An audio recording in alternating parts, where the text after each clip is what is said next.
Kembali lagi di Ngasur. Ampun Bang Jago, ampun Bang Jago, ampun Bang Jago. Abang Jago, abang Jago, abang Jago. Ampun Bang Jago, ampun Bang Jago, ampun Bang Jago.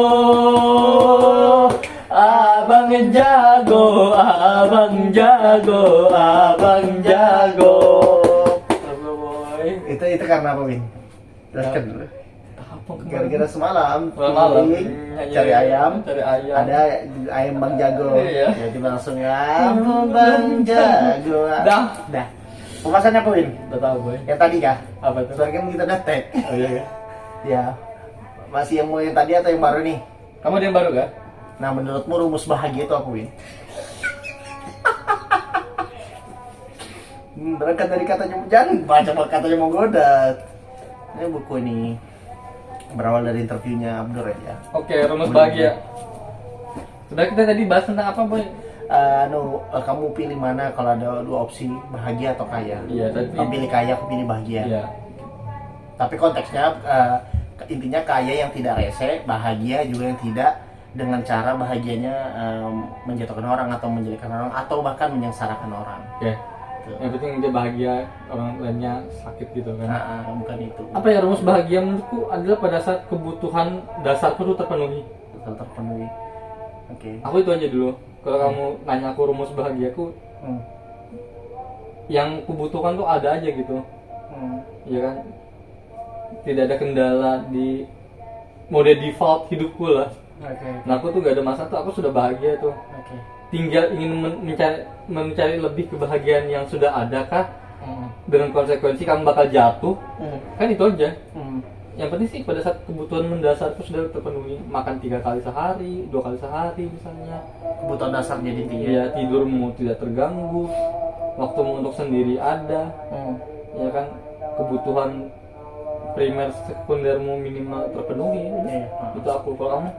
Kalau aku ya intinya bahagia itu sederhananya untuk diriku dulu sih. Maksudnya untuk diriku minimal aku itu tidak harus membahagiakan orang lain. Maksudku untuk diri sendiri itu, tapi minimal aku tidak nyakiti orang lain gitu loh maksudku. Makanya aku sangat tidak sepakat ketika bahagianya juga berdasar atas kesusahan orang atau kita bahagia atas penderitaan orang lain lah, seperti itu. Jadi intinya di diriku sendiri gitu.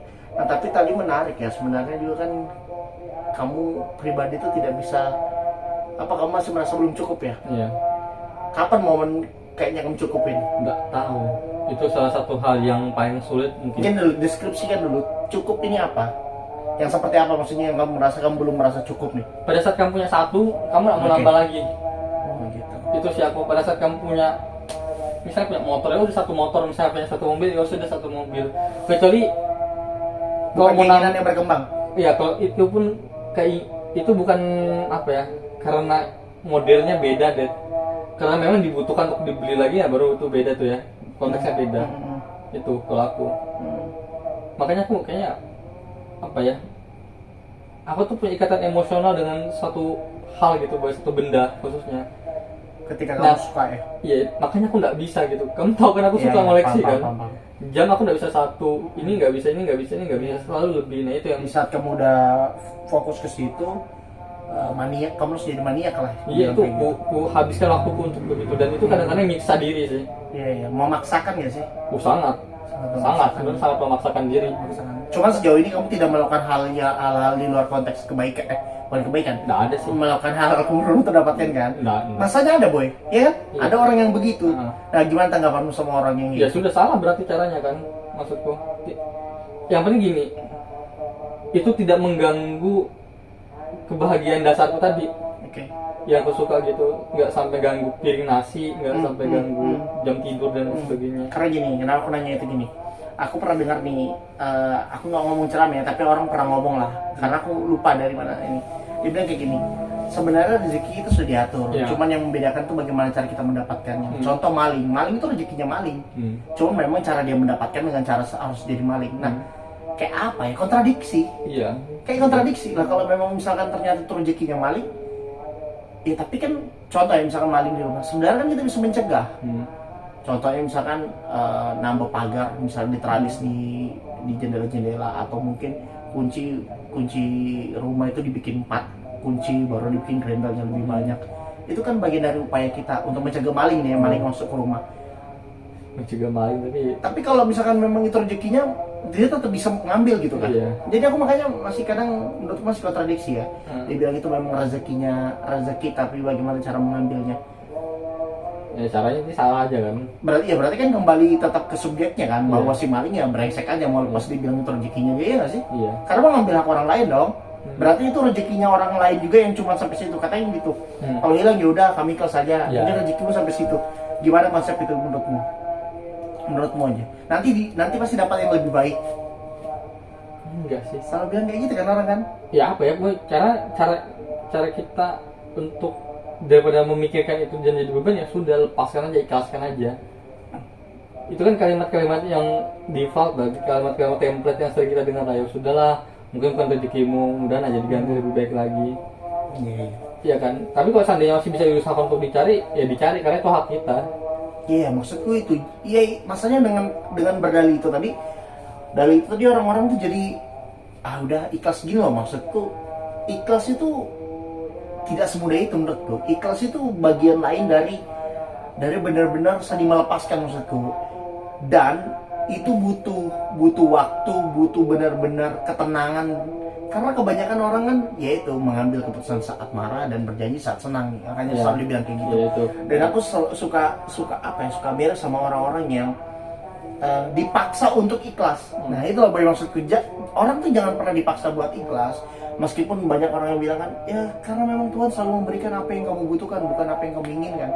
Aku sepakat soal itu, tapi perihal soal ikhlas, orang tidak boleh dipaksa, tapi memang harus karena soal ikhlas tuh menurutku butuh waktu ya. Sampai sejauh ini, kalau kehilangan almarhum aku ikhlas. Tapi kalau ditanya sudah melupakan, tidak pernah akan melupakan. Nah makanya apakah ikhlas itu konotasinya lupa sama sekali total, atau benar-benar kondisi kita yang udah jauh lebih tenang saat menyikapi? Aku sih menurutku ikhlas itu adalah fase terakhir sih, boy. Kalau semua hal yang bisa kita lakukan itu sudah kita lakukan, dan ternyata arah kita adalah muara dari apa yang kita lakukan adalah ikhlas, ya ikhlas. Berarti itu. Tapi sudah dilakukan nggak sebelumnya nih? Jangan ujuk-ujuk sedikit-sedikit ikhlas ikhlas gitu. Itu juga apa yang menurutku salah juga menurutku secara pribadi ya, kalau menanggapi orang-orang yang sedikit-sedikit ikhlas dengan apa yang dia apa yang terkena pada dirinya dan dipaksa. Enggak, kita tuh kayak dipaksa untuk berbohong dengan diri kita aja, dan aku nggak mau gitu. Ini menarik nih. Terus kamu pernah minjami orang uang?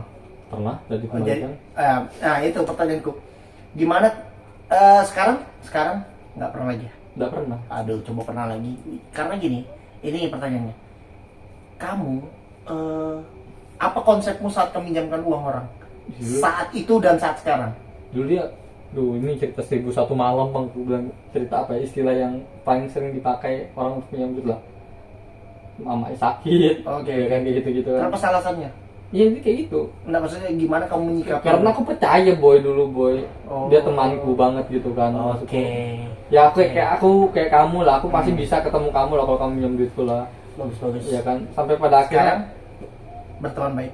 enggak pernah ketemu. Betul-betul karena itu. Iya, Karena itu. Karena kamu yang memutus atau apa? karena dia ternyata aku tahu uangnya bukan untuk Waduh. orang tuanya, dan itu sudah enggak berteman. Sampai sekarang enggak berteman lagi. Oke, memutuskan udah nggak berteman Cut. lagi. Kenapa tiba-tiba kentut? Oke. Brengsek. Iya, ya sudah, lebih baik begitu boy. Udah bawa kan? Nah. Tapi enggak, bukan soal bawa. Aku enggak tadi start, tapi tadi lucu aja nada menyebut. Enggak, apa ya maksudku? Karena gini, Win. Sampai sejauh ini ya, aku nggak tahu ya, aku tuh aku minjemin orang, nggak ada orang aku minjemin orang, nggak ya uang. Yang jelas aku sepakat dengan kata-kata gini, saat kamu dengan sadar meminjamkan uang ke orang, Ya, sebenarnya saat itu kamu seharusnya udah siap bahwa kamu sedang kehilangan uangmu itu. Itu aku kayak sepakat banget gitu loh.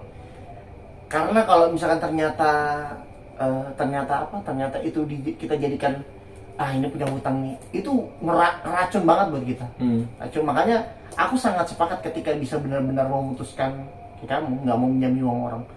Aku salut sih gitu loh. Karena aku sejauh ini sih belum ya, tapi kayaknya ini aku ngomong ke depannya, kalau misalkan ada temanku benar-benar teman ya minjam uang, kayaknya aku tetap akan minjami deh, meskipun aku pengen banget sampai di titik benar-benar saudara nggak bisa bantu dengan alasan dan dalih apapun. Nah karena mungkin terlepas dari nggak enakan, tapi kayaknya sulit untuk nggak bantu teman. Oke, sama kayak kamu tadi gue bilang ya, pada saat kamu menyokong uangmu berarti kamu sudah berpikir, punya mindset bahwasanya akan kehilangan. Ya sama, pada saat uang itu hilang berarti temanku juga hilang. Wih, keras. Loh iya kan, sepakat bahwa jangan setengah. Keren. Masa kitanya aja yang merasa bahwasanya kita yang kehilangan uang, dia juga apa yang kehilangan dari dia, kita teman kan. Aku kehilangan uangku, ya dia kehilangan temannya yang percaya sama dia, udah. Besar saat itu. Lumayan. Udah. Adil kan maksudku. Dia kehilangan teman yang membantu dia, aku kehilangan uangku. Iya, uang bukan segalanya. Iya, masa kamu melakukan itu sama temanmu sih kalau itu bukan segalanya juga? Berhutang itu adalah memindahkan kepercayaan. Jadi ketika kamu tidak bisa menepati janji kepercayaan, ya sebenarnya ya berarti kamu sedang mengikis kepercayaan temanmu. Karena gini boy, ada juga orang yang dengan sengaja dan dengan serius bilang, nanti aku ganti, aku pinjam dulu uangmu. Nyatanya itu nggak diganti. Ya udah bubuan sendiri, saudara sendiri, teman sendiri menganggap gitu. Tapi sebenarnya, sorry to say, dalam konsep agama yang kita percaya di Islam, ketika udah ada lafaz akad boy, dia berhutang dan kita gitu. Meskipun sebenarnya kita ya udah sebenarnya kita tahu aja ini omong kosong belaka, tapi ketika dia udah mengucapkan itu, kita wajib sebenarnya mengingatkan dan kita menagih boy. Ternyata begitu seharusnya. Ini maksudnya, dan aku bilang sesakral itu ya masalah hutang piutang, paham gak sih? Ya, aku nagih kok gue. Aku berkali-kali nagih kok waktu itu. Udah sekali 2 kali karena aku butuh juga gitu. Tapi kalau yang teman yang tadi tuh, yang kayak ada tuh kan teman yang gitu kan, aku pinjam dulu uangmu, ya udah ujungnya aku nggak suka. Dipaksa kadang kita ikhlas. Kamu dengan cara marah aja ya? Menyikapinya gimana? Nggak boleh kayak gitu. Aku nggak suka biasakan teman-temanku begitu. Lah aku sama kamu aja contohnya. Ya makan di mana, besok tunggu ya nanti ya sekalian aku bayar ya. Pasti kuusahakan kebayar gitu kan di hari itu juga bahkan. Ya kan, entah transfer dan sebagainya. Yang pasti pakai punyamu dulu. Ya, paham, sebisa paham. mungkin jangan sampai besok gitu. Paham. Nah kalau teman-temanku yang 10.000, 20.000, maksudku ikhlas aja. Tapi kalau mindset tapi kalau kamu ngomong aku pinjam, aku tagih. Bukan karena aku pelit, karena kamu minjam gitu. Nah iya, betul. Ya pelit kan terserah sih orang mau bilang pelit dan lain sebagainya boy. Tapi kalau itu berkali-kali pasti kamu jadi kesal kan. Iya. Nah jadinya kayak ini siasatnya dia aja, iya nggak sih? Ya, pada akhirnya seolah-olah kamu menormalisasi perilaku temanmu yang nggak bisa semuanya kamu gitu kan. Dan kita udah sepakat kan, kita bukan orang kayak gitu. Iya, kita bukan orang kayak gitu. Kamu bukan kampretnya. Bahkan kamu memang selalu bilang kan ke kader-kader tuh kan yang kamu suruh ngisi. Kalau kamu tanya ada satu orang yang ya kalau aku brengsek, dia ngomong brengsek, ya nanti orangnya akan datang. Itu kan pengantarmu untuk sebelum ngisi materi kan. Dan menurutku kalau dulu aku akuin, aku normalisasikan itu. Jadi ya udah ikhlas saja. Sampai pada akhirnya mungkin ada sempat berpikir, kalau dipikir-pikir kalau 10.000 dalam seminggu ada 3 kali, 10.000, 5.000 aja, terus dalam sebulan lumayan kok uang itu. Aku bisa makan 2 kali, 3 kali, 4 kali. Iya, maksudku gitu. Jadi apa ya, boy? Kalau kamu memang mau bayarin ya udah bayarin. Ya kan? Iya. Jangan udah sudah selesai. Kalau kecuali dia bilang bentar boy nanti aku gantikan, ya berarti dia yang berjanji sama kamu untuk gantikan dan kita punya kewajiban untuk mengingatkan. Kalau aku sih gitu aja sih. Jangan sampai hal-hal sepele semacam itu justru menjadi beban di hati kita gitu. Nah aku nggak apa-apa boy kalau seandainya itu jadi barrier buat aku seolah-olah kamu kok perhitungan betul. Iya memang aku perhitungan. Iya. Oke, kita kembali lagi ke tema. Jadi kalau kita kaitkan dari pembahasan kita nih yang semakin berkembang kan, ini banyak loh sebenarnya aspeknya banyak. Ada ikhlas tadi, soal seni hutang ya kan, seni hutang piutang ya kan. Gimana Win, konsep bahagia dalam bersosial secara tidak langsung itu sih.